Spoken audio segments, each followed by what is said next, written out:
Olá, pessoal. Vamos falar um pouco sobre educação ambiental e saúde única.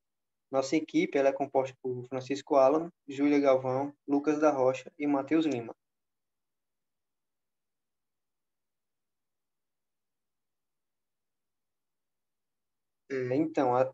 Falando um pouco sobre os impactos ambientais e a saúde pública, a gente sabe que as zoonoses elas são doenças transmitidas de animais para seres humanos. E dentre elas, as mais conhecidas são a doença de Chagas, a raiva, a leishmaniose, a leptospirose, febre amarela, dengue e malária. Devido ao grande número de fatores socioambientais e climáticos que influenciam na proliferação dessas doenças, a transmissão de doenças infecciosas, especialmente as transmitidas por vetores, elas têm aumentado cada vez mais nos últimos anos. E as ações humanas sobre o ambiente, como a urbanização, a pecuária e a industrialização, elas vêm proporcionando um maior contato entre seres humanos, animais silvestres e domésticos, o que facilita a proliferação de agentes infecciosos e, consequentemente, né, o surgimento de novas doenças ou o ressurgimento de doenças antes erradicadas. A contaminação das águas naturais, ela representa um alto risco à saúde humana e o saneamento básico ele vai se tornar essencial, uma vez que influencia diretamente na saúde pública. Porque no caso dos resíduos líquidos provenientes do esgoto, né, por exemplo, eles podem carregar zoonoses e outras doenças que acometem tanto os seres humanos como os animais. Então aqui a gente tem o descarte inadequado dos resíduos, né, que vão poluir aí o solo e degradar os mananciais. É, é importante lembrar, né, que os açudes, rios e lagos, eles, nesse caso, eles vão servir de despejo nos resíduos do esgoto e muitas pessoas acabam utilizando essa água, né, seja para tomar banho, seja para ingestão, para consumo próprio ou para, enfim. E é comum a gente ver também animais errantes ingerirem água dos esgotos e com isso adquirirem doenças que podem ser transmitidas aos seres humanos. Nessa última imagem a gente vê, né, a falta de saneamento básico e as crianças aí de forma inocente tomando banho com essa água, brincando e provavelmente adquirindo alguns patógenos, algumas doenças infecciosas.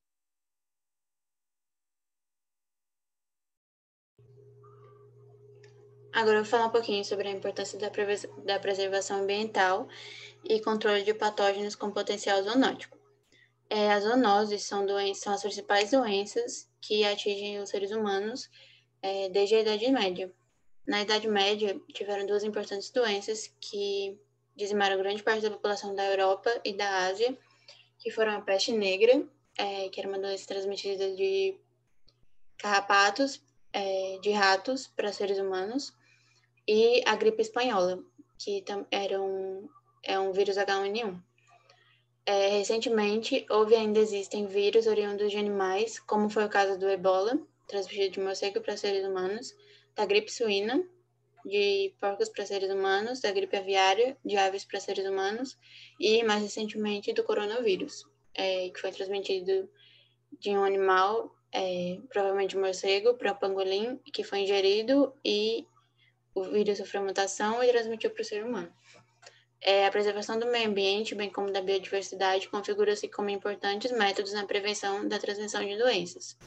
Quando há o contato dos seres humanos com animais silvestres, as chances de infecção e mutação do vírus aumentam, porque às vezes um vírus que está só ali entre os animais silvestres tem potencial zoonótico e não tinha chegado ainda no ser humano, e com esse contato o vírus pode passar a infectar. A diminuição da biodiversidade, destruição e invasão do habitat natural faz com que os animais selvagens adentrem áreas urbanas na busca por alimento, moradia e geram um prejuízo mútuo tanto para eles, que vão estar invadindo uma área perigosa para eles, quanto para os seres humanos, que podem adquirir doenças. E aí, como que o saneamento básico ele vai se ligar à saúde pública? A gente sabe que os problemas relacionados à saúde pública e à poluição do meio ambiente fez com que a humanidade encontrasse algumas soluções para resolver os problemas de saneamento, né? Como o tratamento de esgoto, a coleta de lixo e o tratamento de resíduos sólidos, para que assim pudesse ter um abastecimento de água seguro para o consumo humano. Então, pode-se dizer que a saúde ela começa com o saneamento básico. O saneamento básico ele é importante para a população em geral, é um direito de todos, e essas ações elas estão vinculadas à dignidade da humanidade, que envolve aí toda uma questão cultural, ambiental e sanitária. O saneamento básico, ele vai incorporar os serviços de água potável, de esgotamento sanitário, coleta de lixo, drenagem urbana, que estão amplamente associados à saúde pública. E essa ligação, ela se mostrou tão evidente, de modo que a saúde pública o saneamento, né, da saúde pública, partiu da Fundação Nacional de Saúde, a FUNASA, que aí, dentre várias funções, a FUNASA ela monitora os meios onde a população se encontra e o impacto da saúde pública por meio dos agentes, dos seus agentes. E aí, a gente pode ver nessas imagens aí, essas águas elas estão totalmente inapropriadas para consumo humano, né? E aí o consumo dessa água sem o tratamento adequado vai levar a quadros clínicos, talvez até a morte, né?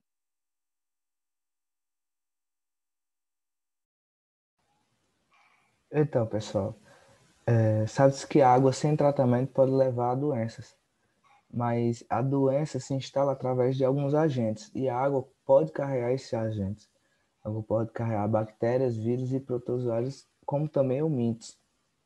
Das bactérias que a água pode carregar, as principais são Salmonella, a E. coli, o Campylobacter, a enterocolítica, e elas, através da infecção fecal-oral, podem carregar a febre tifoide, a cólera, a diarreia aguda. No caso dos vírus também, os vírus da hepatite A, da poliomielite, os vírus também da família do rotovírus, astrovírus e adenovírus, podem carregar a poliomielite, a diarreia aguda também, a hepatite A e E. Nos protozoários, os agentes patógenos mais encontrados são a entamoeba histolítica, Giardia lambda, Cryptosporídeo, a Toxoplasma gondii também.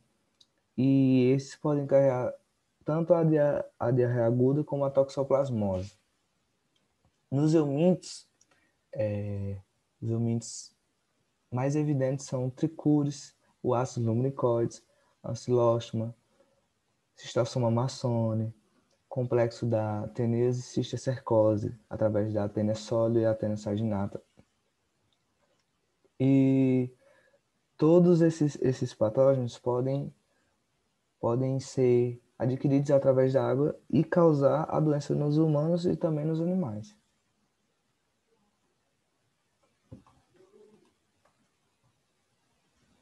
Então, como resolver? Sabe-se que a água pode carregar vários micro-organismos causadores de doença. Então, o principal método de resolver é o tratamento da água. A gente vai falar um pouco mais na frente sobre o tratamento da água e uma fase do tratamento da água é justamente a fase de retirar esses micro-organismos. Então, através do tratamento da água, a gente pode remover esses micro-organismos, fazer com que o número de pessoas infectadas, pessoas que se acometem dessas doenças, seja menor. O tratamento de resíduos sólidos e líquidos também é importante, porque em casos de, por exemplo, alguns lixões em céu aberto, o acúmulo de lixo em degradação, como também de matéria orgânica, que muitas das vezes é encontrado nesse lugar, acaba formando o chorume, que ele se desce pelo o solo e pode encontrar nascentes, como também influências de águas, e pode contaminar águas também. Em questão à vigilância epidemiológica, essa tem uma principal função e objetivo, que é prevenir, eliminar, controlar e erradicar as doenças e evitar que casos de óbitos possam haver, como também sequelas. Segundo algumas pesquisas nos últimos anos, tem se verificado intensas alterações no perfil epidemiológico da população brasileira, pois essa população brasileira sofreu algumas taxas de mortalidade por doenças parasitárias infecciosas. E isso foi um problema que foi localizado através da vigilância epidemiológica e descrito para principalmente tentar resolver esse caso. E a educação ambiental entra bem nesse método de solução através de ensinos nas escolas, palestras, como também a utilização das próprias mídias. A educação em saúde ambiental deve começar nas escolas e contribuir principalmente na conscientização da cidadania. Essa conscientização deve estimular a participação da população. E vale ressaltar também que não basta apenas debater exclusivamente sobre o meio ambiente físico, mas também deve-se abordar a realidade local de todas as populações, de todas as cidades em relação ao meio ambiente, como também em relação à própria sociedade, né? Então, sobre o tratamento da água, e falando um pouco mais específico sobre a água em si, a água é um elemento essencial para a vida de todos os seres humanos. No planeta tem 70% de água. Aliás, ele é coberto por 70% de água. Desses 70%, 2,5% é água doce, sendo que 0,007 é alcançada aos seres humanos. No Brasil, desses 2,5% de água doce, está disponível para nós 8%. E este está localizado, em sua maioria, os 80%, na Amazônia. Então, segundo algumas pesquisas, principalmente no ano de 2018, 35 milhões de brasileiros não tinham acesso à água potável, segundo o Ministério das Cidades. E isso é um problema muito relevante em relação à saúde pública, pois é uma quantidade enorme de cidadãos, de brasileiros, não tinham acesso à água, e a gente sabe que a água pode carregar bastante doença. Então, essa população inteira está totalmente propensa a adquirir alguns patógenos e algumas enfermidades em relação à água, justamente por não ter uma água potável, uma água tratada, né? Então, a definição em si de tratamento da água é basicamente os procedimentos físicos e químicos que são aplicados a ela para que essa fique em condições adequadas para o consumo humano, ou seja, potável. Ela deve ser livre de qualquer tipo de contaminação e evitar a transmissão de doenças.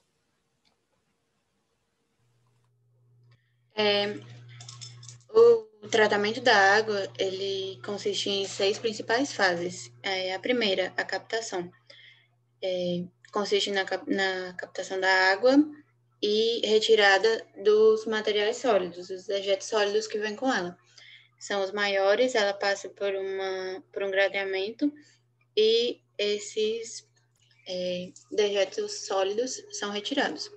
A segunda é a floculação, é um processo químico onde é adicionado um reagente e as sujidades, que também tem um tamanho maior do que nas outras, elas vão sofrer floculação e depois vão passar para decantação, que é o processo em que esses materiais que estão com reagente vão, através da gravidade, se depositar no fundo do recipiente ou do tanque de água e depois vão ser retirados através da filtração.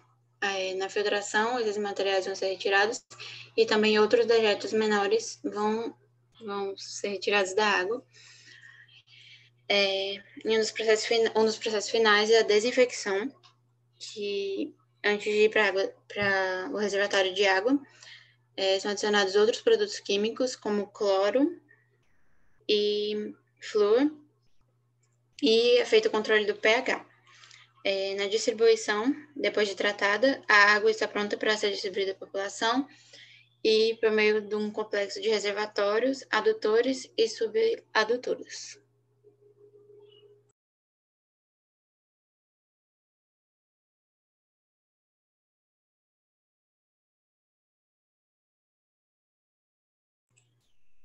Tratamento de resíduos sólidos e líquidos.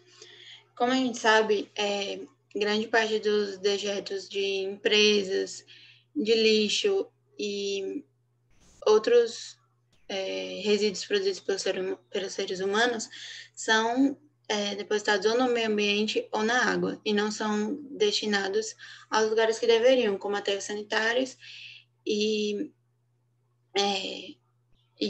locais para incineração do lixo. E esses materiais podem contaminar tanto o ambiente, prejudicando a vida dos animais, de pessoas que vivem próximas, e atraindo animais ou micro-organismos que vão prejudicar a saúde do ser humano. Esses materiais devem ser descartados em lugar apropriado para que evite a contaminação.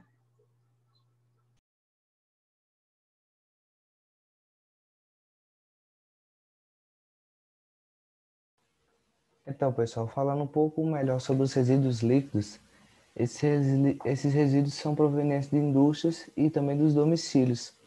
E vale ressaltar que é necessário o tratamento adequado para que sejam removidas todas as impurezas, patógenos, qualquer tipo de agravante que possa causar os danos ao ambiente, como também à saúde humana.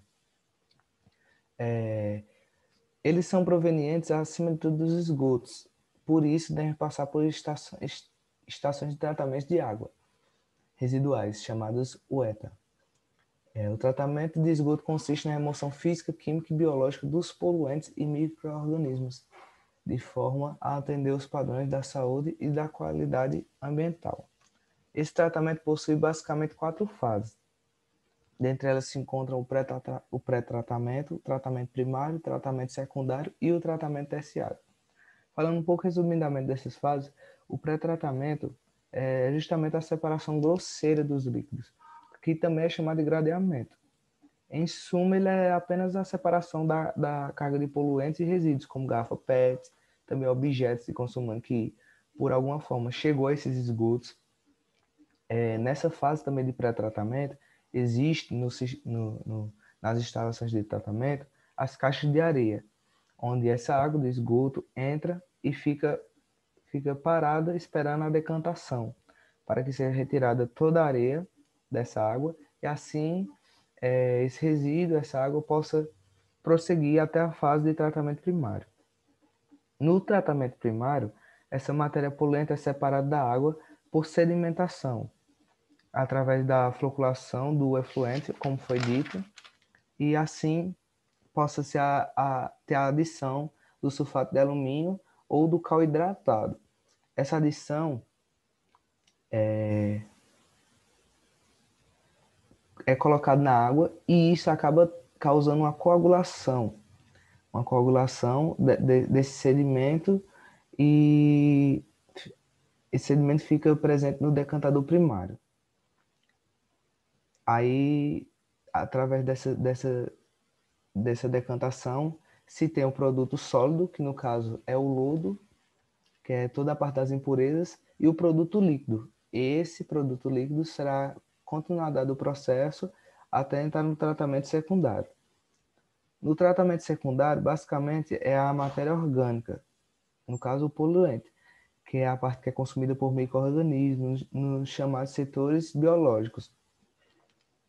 Dentro dos reatores, contém muitos micro-organismos, e esses acabam fazendo a homogeneização e retirada de 95% dos dejetos. Através desse processo, os dejetos são colocados nos tanques de sedimentação, onde possuem bactérias depositadas, que através desse processo a água pode ser descansada nos rios ou continuar para o tratamento, que no caso seria o tratamento terciário, que onde há totalmente a remoção de nutrientes, metais pesados, compostos não biológicos e micro-organismos patogênicos. E dessa forma termina-se o tratamento dos líquidos.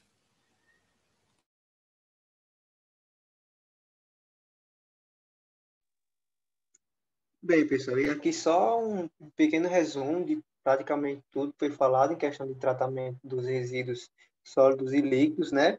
A gente tem aqui desde a questão da natureza no começo, né? Evaporação, energia solar, vento, chuva, a formação de rios e lagos, que é de onde vai ser captado a água, né?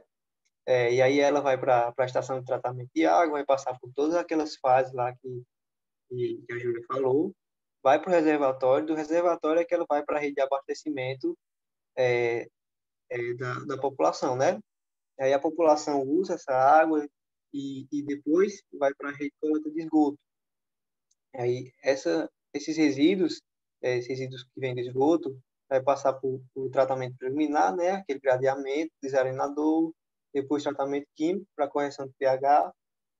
Na estação de tratamento de esgoto vai ter o tratamento biológico e tem um leito de secagem de lodo, como o Matheus falou. E aí, no final, vai ter o tratamento químico, que vai ser a desinfecção, tirar os materiais pesados, todos aqueles resíduos, para que, dessa forma, possa ser descartada de volta ao ambiente de uma forma, digamos assim, menos prejudicial.